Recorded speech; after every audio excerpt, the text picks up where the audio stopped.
வணக்கம் மக்களே, நம்ம சேனலில் தொடர்ந்து ரிவ்யூஸ் தாங்க பார்த்துக்கிட்டு இருக்கோம்.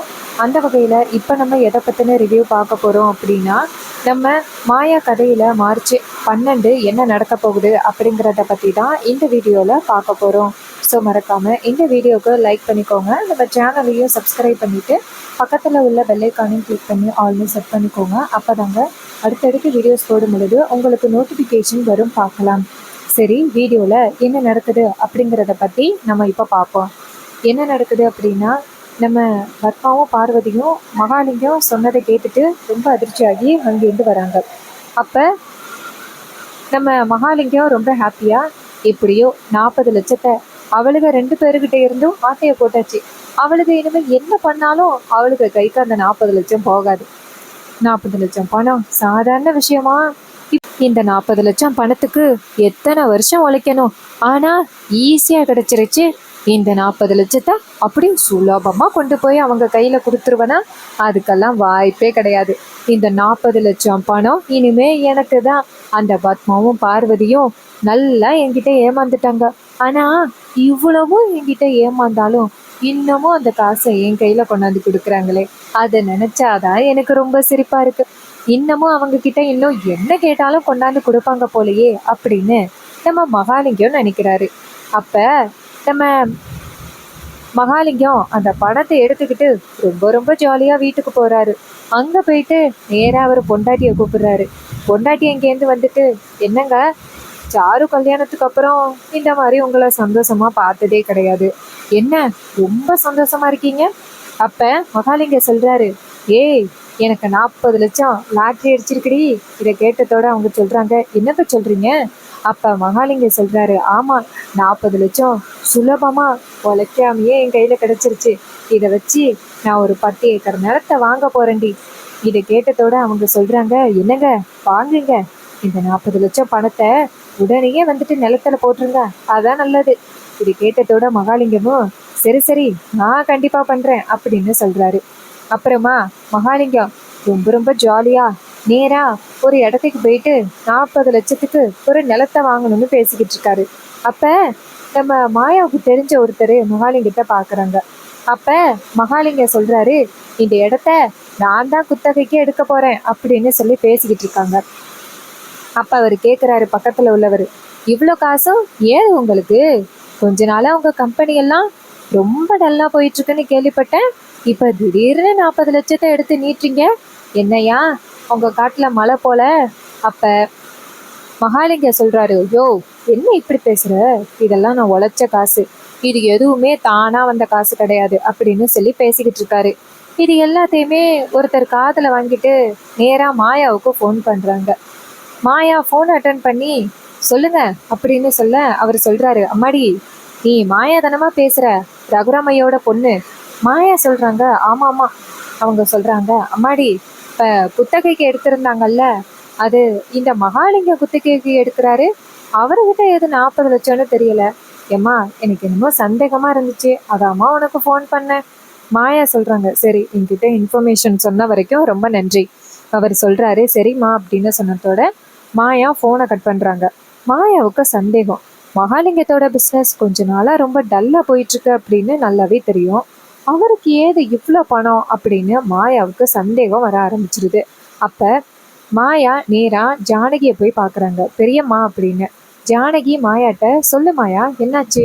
மாயா சொல்றாங்க, பெரியம்மா, அந்த மகாலிங்கம் இருக்காருல்ல, நம்ம குத்தகைக்கு எடுத்திருந்தோம்ல ஒரு இடத்த 40 லட்ச ரூபாய்க்கு, அந்த இடத்த அவரும் குத்தகைக்கு எடுக்க போறாரு அப்படின்னு இப்பதான் ஒருத்தர் எனக்கு ஃபோன் பண்ணி சொன்னாரு. கொஞ்ச நாளா மகாலிங்கத்தோட பிஸ்னஸ் அகல பாதாளத்துக்கு போயிட்டு இருக்கு அப்படிங்கிறது நமக்கு தெரியும். திடீர்னு அவர் கையில எப்படிம்மா 40 லட்சம்? அப்ப ஜானகி சொல்றாங்க, ஏமாயா, அவர் எங்கேயாவது கொண்டுட்டு வந்திருப்பாரு, நீ ஏன் மாயா அதை பத்தி கவலைப்படுற? இல்ல பெரியம்மா, எனக்கு என்னமோ சந்தேகமா இருக்கு அப்படின்னு மாயா சொல்றாங்க. அப்ப ஜானகி சொல்றாங்க, மாயா, அதை பத்தியெல்லாம் நீ கவலைப்படாத. ஃபர்ஸ்ட் நீயும் சீனும் ஹாப்பியா இருக்கணும், அதை பத்தி யோசனை பண்ணிப்பாரு. சரி, நேத்து நீ பத்மா கிட்ட ஏதோ வம்பு பண்ணியாம்ல? மாயா சொல்றாங்க, என்ன பெரியம்மா? அப்ப ஜானகி சொல்றாங்க, அது எல்லாத்தையுமே தனா என்கிட்ட சொல்லிட்டான். அப்ப மாயா ஜானகியை பார்த்து, சாரி பெரியம்மா. அப்ப ஜானகி சொல்றாங்க, இங்க பாரு, என்னதான் இருந்தாலும் இந்த விஷயத்துல பொய் சொல்லக்கூடாது, சரியா? மாயா சொல்றாங்க, இல்ல பெரியம்மா, சும்மா அத்தையை டீஸ் பண்ணலாம் அப்படிங்கிறதுக்காக சொன்னேன். அப்ப ஜானகி சொல்றாங்க, இங்க பாரு, இனிமே டீஸ் பண்ணணும் அப்படின்ட்டு இந்த மாதிரி விஷயத்தையெல்லாம் சொல்லக்கூடாது, சரியா? மாயா சொல்றாங்க, சரிங்க பெரியம்மா, நான் சொல்லலை அப்படின்னு சொன்னதோட ஜானகியும் சரி, நீ எதை பத்தியும் கவலைப்படாம சீனு கூட சந்தோஷமா இருக்கிறத பத்தி யோசனை பண்ணிப்பாரு. அவன் இன்னமும் உன்னை காதலிச்சுட்டு இருக்கான் அப்படின்னு நல்லாவே தெரியுது. அதனால உன்னை என்னைக்குமே அவன் விட்டு கொடுக்க மாட்டான், சரியா? மாயா சொல்றாங்க, சரிங்க பெரியம்மா அப்படின்னு சொல்ல ஜானகி சொல்றாங்க, சரி வா மாயா, கோயிலுக்கு போயிட்டு வரும் அப்படின்னு சொன்னதோட மாயாவும் சரிங்க பெரியம்மா அப்படின்ட்டு மாயா தனா 3 பேரும் சேர்ந்து கோயிலுக்கு கிளம்புறாங்க. அப்பதான் நம்ம பத்மாவும் பார்வதியும் வீட்டுக்கு வராங்க. அவங்க 2 பேரும் வரதை பார்த்துட்டு ஜானகி 2 பேர்கிட்டயும் போயிட்டு, எங்க போயிட்டு வரீங்க அப்படின்னு கேட்க பார்வதி சொல்றாங்க, ஏன் எங்கேயும் போயிட்டு வரணும்னாலும் உங்ககிட்ட சொல்லணுமா? அப்ப மாயா சொல்றாங்க, என்ன சித்தி இப்படி பேசுறீங்க? சும்மா தானே கேட்டாங்க பெரியம்மா, இதுல என்ன இருக்கு? அப்ப பார்வதி சொல்றாங்க, ஹே மாயா, இது எங்க குடும்பத்தோட விஷயம், நீ கலந்துக்க வேண்டிய அவசியம் இல்லை. இது கேட்டதோட ஜானகி நேரா பார்வதியை பார்த்து, பார்வதி, என்ன பார்வதி இப்ப அவ கேட்டுட்டா அப்படின்னு இப்படி கோவப்படுற? அப்ப பார்வதி சொல்றாங்க, இல்ல, என்னமோ நான் எதுக்குமே லாய்க்கில்லாத மாதிரி பேசுற மாதிரி இருக்கு, அதான். அப்ப ஜானகி சொல்றாங்க, மாயா இங்க பாரு, நீ சித்திக்கிட்ட எதுவும் பேசாத. உடனேயே பார்வதி சொல்றாங்க, பேசாம இருக்கிறது தான் நல்லது அப்படின்னு சொல்லிட்டு போறாங்க. அப்ப பத்மா நேரா பார்வதி கிட்ட, ஏ பார்வதி, ஏண்டி இப்படி கோவப்படுற? நீ இப்படி கோவப்படுறத வச்சே நம்ம ஏதோ பிரச்சனையில இருக்கோம் அப்படிங்கிறத அந்த மாயா கண்டுபிடிச்சிருவா. அப்ப பார்வதி சொல்றாங்க, நீங்க விடுங்க, ஏற்கனவே நான் செம்ம டென்ஷன்ல இருக்கேன். அப்ப பத்மா சொல்றாங்க, இங்க பாரு, நீ வா, நான் ஒரு திட்டத்தை சொல்றேன். இதை கேட்டதோட பார்வதியும், என்ன திட்டம்? அப்ப பத்மா சொல்றாங்க, இதுல இருந்து நீ தப்பிக்கணும் அப்படின்னா நமக்கு கிடைச்ச ஒரே ஒரு வாய்ப்பு அந்த கதிர் மட்டும்தான். பார்வதி கேக்குறாங்க, கதிரா? அவனை வச்சு என்ன பண்ண போறீங்கக்கா? பத்மா சொல்றாங்க, நீ வா சொல்றேன் அப்படின்னு சொல்லிட்டு நேரா ரூமுக்கு போறாங்க. அங்க போனதோட பார்வதி கிட்ட, இங்க பாரு, ரூம் சாவி இருக்குல்ல, அதை கொடு. அப்ப பார்வதி கேக்குறாங்க, பீரோல் சாவியா? அது எதுக்கு கேக்குறீங்க? அப்ப பத்மா சொல்றாங்க, குடு சொல்றேன். பார்வதி வந்துட்டு சாவியை கொடுக்குறாங்க. பத்மா சொல்றாங்க, நீ இங்கே இரு, வரேன் அப்படின்னு. அப்ப பார்வதி சொல்றாங்க, அக்கா, ஏற்கனவே பல பிரச்சனை ஆகிட்டு இருக்கு, வேற எதுவும் பிரச்சனையில என்னை இழுத்து விட்டுறாதீங்கக்கா. அப்ப பத்மா சொல்றாங்க, இங்கே இரு, வரேன் அப்படின்னு சொல்லிட்டு பத்மா யாருக்கும் தெரியாம கதிரோட ரூமுக்கு போறாங்க. கதிரோட ரூமுக்கு போயிட்டு கதிரோட பை ஒன்று இருக்கு, அந்த பைக்குள்ள பார்வதி வச்சிருக்கிற அந்த வீட்டு சாவியை வச்சிடுறாங்க. வச்சுட்டு நேரா இங்கேருந்து பத்மா வராங்க. வந்துட்டு பார்வதி கிட்ட, இங்க பாரு பார்வதி, நான் சாவியை கொண்டு போய் அந்த கதிரோட பை இருக்கு பாரு, அதுக்குள்ள வச்சுட்டேன், அவன் தான் பணத்தை திருடுனா அப்படின்னு சொல்லிடலாம். இதை கேட்டதோட பார்வதியும், சூப்பர்க்கா, ஆனா எல்லாரும் நம்புவாங்களா? பத்மா சொல்றாங்க, ஏய், இப்போதைக்கு அவன் மேல வீட்டுல உள்ளவங்க எல்லாருமே கோவத்துல இருக்காங்க, அதனால அவன் திருடிட்டான் அப்படின்னு சொன்னாலும் கண்டிப்பா நம்புவாங்க, அதனால நீ எதுக்கும் கவலைப்படாத. நான் கொண்டு போய் அவனோட பையில சாவியை வச்சிட்டேன். நீ என்ன பண்றியன்னா, சாவியை காணோம் அப்படின்னு சொல்லி வந்து சத்தம் போடு. அதுக்கப்புறம் எல்லாரும் சாவியை தேடுவாங்க. அதுக்கப்புறம் போயிட்டு சாவியை கண்டுபிடிச்சிருவாங்க கதிரோட ரூமுக்குள்ள. வந்துட்டு ரூம் கதவை திறப்பாங்க. அப்ப அதுக்குள்ள பணம் இல்லாததை நீ சொல்லு, யாரோ திருடிட்டாங்க அப்படின்னு சொல்லு. இதை கேட்டதோட பார்வதியும், சூப்பர் ஐடியாக்கா, ஆனா இது ஒர்க் அவுட் ஆகுமா? அப்ப பத்மா சொல்றாங்க, இது பாரு, அப்ப நீ போயிட்டு சொல்ல போறியா, மகாலிங்கத்துக்கிட்ட பணத்தை கொடுத்தேன் அப்படின்னு. இதை கேட்டதோட பார்வதி சொல்றாங்க, ஐயோ அக்கா, அப்படி சொன்னா நான் இந்த வீட்டிலேயே இருக்க முடியாது, அவரு என்னை வீட்டை விட்டு துரத்தி அடிச்சிடுவாரு. அப்ப பத்மா சொல்றாங்க, அப்ப நான் சொல்றத நீ செஞ்சுதான் ஆகணும். இதை கேட்டதோட பார்வதியும், சரிக்கா அப்படின்னு சொல்ல பத்மா சொல்றாங்க, சரி, வீட்டில் உள்ள எல்லாரும் வந்த பிறகு இந்த நாடகத்தை ஆரம்பிங்க. முக்கியமா அண்ணன் எங்கேயோ வயலுக்கு போக போறாரு, அவர் போன பிறகு இந்த மாதிரி சொல்லு, ஏன்னா அப்புறம் நீ ஒழுங்கா சாவியை வச்சுக்கல அப்படின்னு சாவியை பிடுங்கி மறுபடியும் அண்ணிக்கிட்ட கொடுக்கறதுக்கு வாய்ப்பு இருக்கு.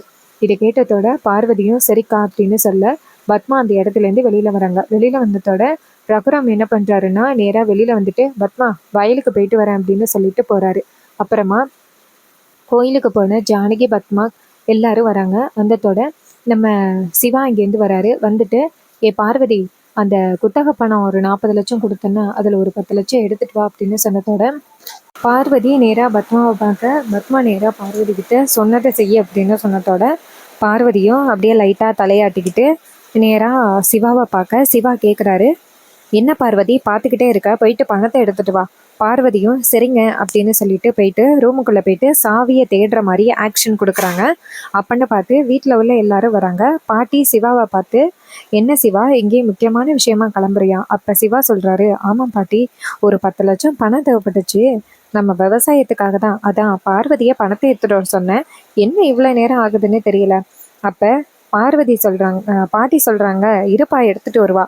அப்ப சிவா சொல்றாரு, என்னன்னு தெரியல, இன்னும் காணோம் அப்படின்ட்டு போகிறதுக்கு பாக்குறாரு. அப்ப பார்வதி அங்கேருந்து வராங்க.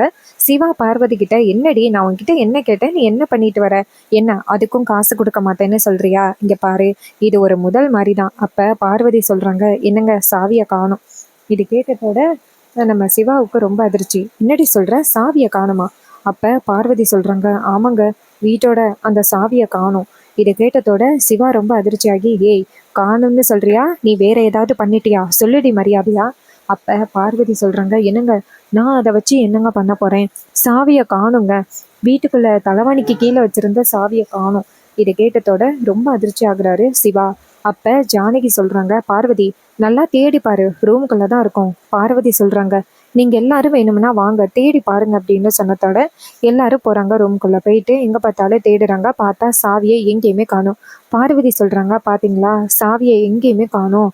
அப்ப நம்ம பார்வதி சொல்றாங்க, இங்க பாருங்க சாவியை எங்கேயுமே காணோம், யாரோ ஒருத்தவங்க சாவியை எடுத்துட்டாங்க. இதை கேட்டதோட ஜானகி சொல்றாங்க, என்ன பார்வதி இப்படி சொல்ற, இத்தனை வருஷமா நம்ம இந்த வீட்டுல இருக்கோம், அந்த சாவியை யாரு எடுத்திருப்பா?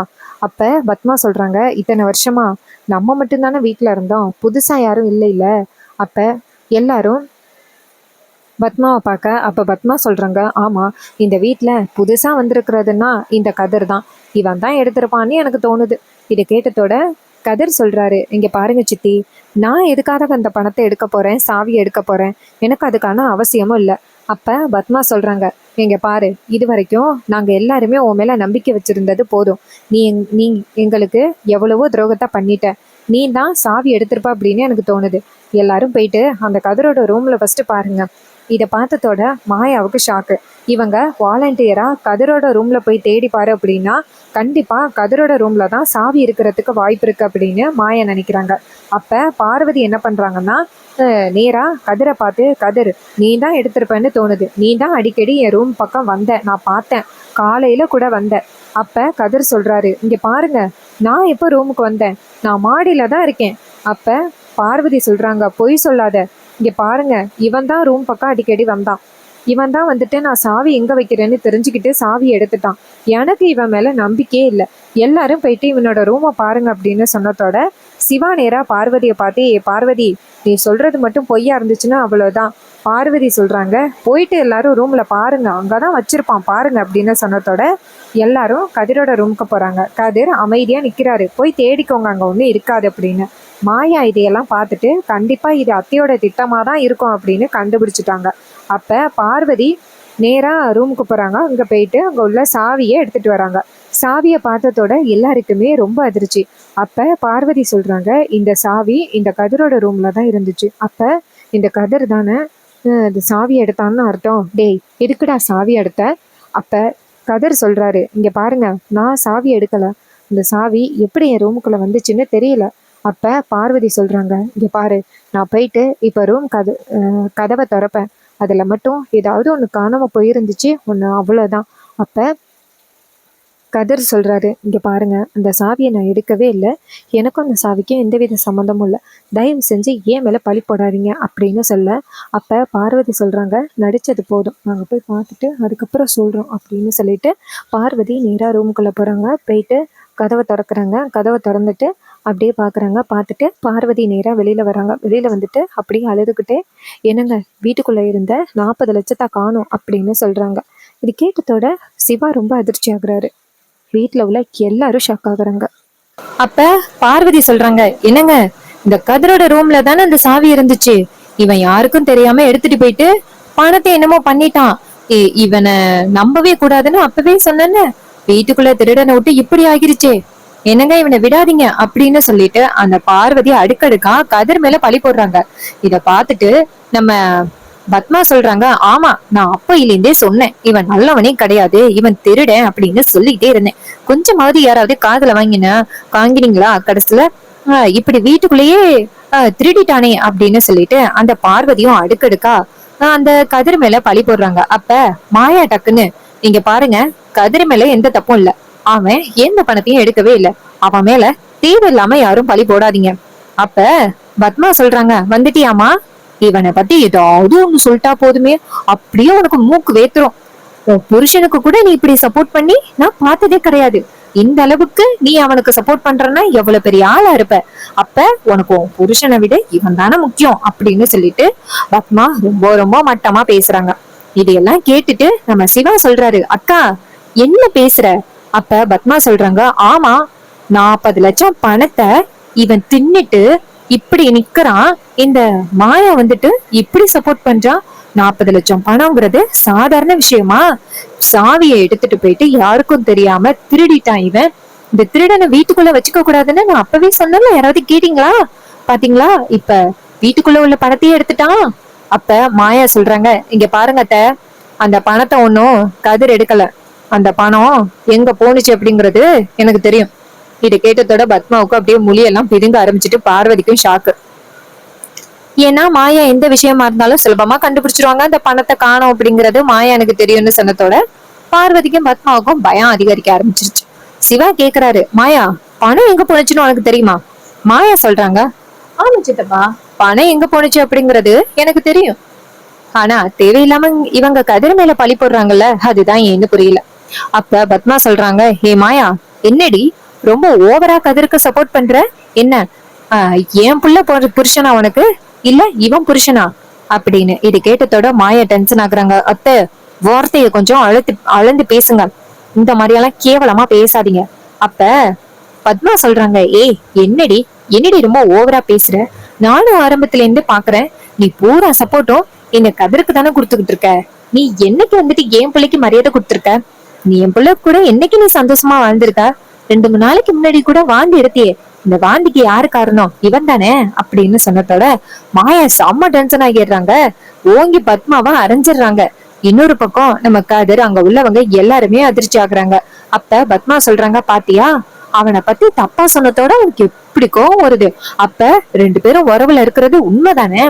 இது கேட்டதோட மாயா சொல்றாங்க, சி, எவ்வளவு கேவலமா பேசுவீங்கன்னு நான் எதிர்பார்க்கவே இல்லை, இப்படி மட்டமா பேசுறீங்க, நீங்க எல்லாம் ஒரு பொம்பளையா அப்படின்னு சொல்லிட்டு மாயா செம்மையா திட்டுறாங்க. சோ இந்த ப்ரோமோ உங்களுக்கு ரொம்ப பிடிச்சிருந்துச்சு அப்படின்னா மறக்காம இந்த வீடியோக்கு லைக் பண்ணிக்கோங்க, நம்ம சேனலை சப்ஸ்கிரைப் பண்ணிட்டு பக்கத்துல உள்ள பெல் ஐகானையும் கிளிக் பண்ணி ஆல்ல செட் பண்ணிக்கோங்க. அப்பதாங்க அடுத்தடுத்து வீடியோஸ் போடும் பொழுது உங்களுக்கு நோட்டிபிகேஷன் வரும், பார்க்கலாம். சோ அடுத்த ப்ரோமோல என்ன நடக்க போகுது, என்னெல்லாம் நடக்க வாய்ப்புகள் இருக்கு அப்படிங்கறத பத்தி எல்லாம் நீங்க தெரிஞ்சுக்கணும் அப்படின்னாலும் மறக்காம நம்ம சேனலை சப்ஸ்கிரைப் பண்ணிக்கோங்க. இதே மாதிரி நம்ம அடுத்தடுத்த வீடியோல சந்திக்கலாம். சரி, தேங்க்யூ ஃபார் வாட்சிங்.